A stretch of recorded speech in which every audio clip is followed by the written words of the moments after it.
কি ব্যাপার এখানে শুয়ে আসছো কেন? 12টা বাজে। কোন ভদ্র ঘরের মেয়ে মানুষ এত রাত পর্যন্ত বাইরে থাকে? মেয়ে মানুষ অশিক্ষিতদের মতন কথা বলো না তো, সবাই মানুষ। মানুষের কাজ থাকতে পারে না, একদিন 2 দিন 3 দিন লেট হতে পারে না, কেন তোমার লেট হয় না? আমার লেট হয়। আমার যখন লেট হয় তখন তোমাকে আমি ফোন দিয়ে জানাই যে আমার লেট হবে। তুমি তো আমাকে ফোন দাও না, উল্টা আমি তোমাকে 5বার ফোন দিয়েছি, তুমি আমার ফোনটা পর্যন্ত ধরো নাই। সরি, খেয়াল ছিল না। ফোন নিয়ে খাইছো? আমি তো ওয়েট করতেছিলাম আমরা একসাথে খাবো। আমার জন্য অপেক্ষা করার কি আছে? ক্ষুধা লাগলে খেয়ে নিবা। কি খাবো? কি খাবো এখন এটা আমার বলে দিতে হবে? ফ্রিজে ভাত আছে, ডাল আছে, একটা ডিম ভেজে খেয়ে নাও। নাকি ডিমও ভাজতে পারো না? পারি। তাহলে একটা জলজান্ত মানুষ তোমার জন্য অপেক্ষা করে, তাকে একটাবার জানানোর পর্যন্ত প্রয়োজন বোধ করো না। সরি বললাম না তোমাকে? কতবার সরি সরি বলবো? বলে সব সমস্যার সমাধান হয় না। তাহলে তুমি কি করবা? তুমি এখন ঝগড়া করবা রাত 12টার সময়, এলাকার মানুষ জাগিয়ে তুলবা? তাহলে যাও, জাগিয়ে তুলো।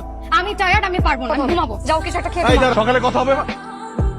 আজকে ছুটির দিন, ওই একটু ছুটি কাটাবো তা না, সংসারের কাজ করতে করতে আমি পাগল হয়ে যাচ্ছি।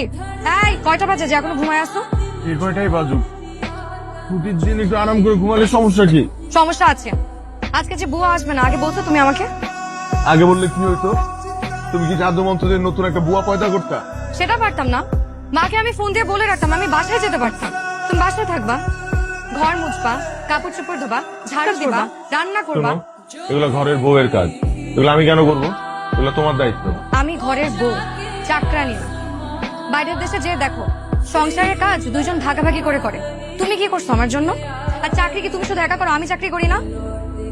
কি করলা এটা? কি করলাম? ভেজেটাল তো এখানে রাখলা কেন? তোমার না এটা বারান্দায় নেড়ে রাখা সামনে কথা? একটু রাখছি, আমি নেড়ে দিচ্ছি। জি না, আমি না দেখলে তুমি এটা বিছানার উপরে রেখে দিতে।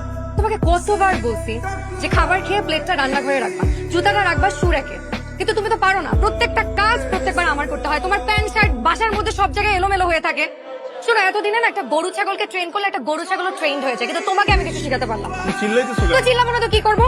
বাবার বাসায় আমি যখন ছিলাম, আমি ছিলাম রাজকন্যা। তোমার সংসারে এসে আমি হয়ে গেছি চাকর কন্যা। এইটাও তুমি রান্না করছো? একদম মুখেই দেয়া যাচ্ছে না। চিংড়ি মাছকে এভাবে রান্না করে? আমার মায়ের হাতে চিংড়ি মালাইকারি একদিন খেয়ে দেখো। ভালো না লাগলে খাওয়া লাগবে না, রেখে দাও। তোমার খাওয়া লাগবে না, ওঠো। কেন? আমার খাওয়া তো শেষ হয় নাই। আচ্ছা, একটু মুরগিটা টেস্ট করে দেখি। হয়েছে? মুরগিটা মনে হয় কিছু ভালো। খাওয়া লাগবে না তোমার, রাখি, রাখো। মুরগিটা রাখতে বলছি না? আমার তো খাওয়া শেষ তোমার হয় নাই। মায়ের বাসায় যাও, তোমার মায়ের হাতে রান্না খাও। আমার রান্না খাওয়া লাগবে না, ওঠো, এক্ষুনি ওঠো। আমি নিজের বাসায় আছি নাকি আর্মি ক্যাম্পে? চুন থেকে পান খোস। রুমে আমার লেট হচ্ছে। ওয়ালাইকুম আসসালাম। কোনো প্রবলেম? না প্রবলেম না, আর বাসায় এখানে যে আমাকে বলবো না, আমার বাসা তো পাশেই। রাইড শেয়ারিং না, ও আমার হাজবেন্ড, ওই আমাকে প্রতিদিন ড্রপ করে দেয়। আজকে বাইকটা নষ্ট হয়, এই কারণে। ইফ ইউ ডোন্ট মাইন্ড আমি ওকে দীপ্তি কেন? না, আমার বাইক তো ঠিক হয়ে যাবে। তুমি আমি যাই, আমি তো আমার লেট হয়ে যাচ্ছে। তুমি যাও।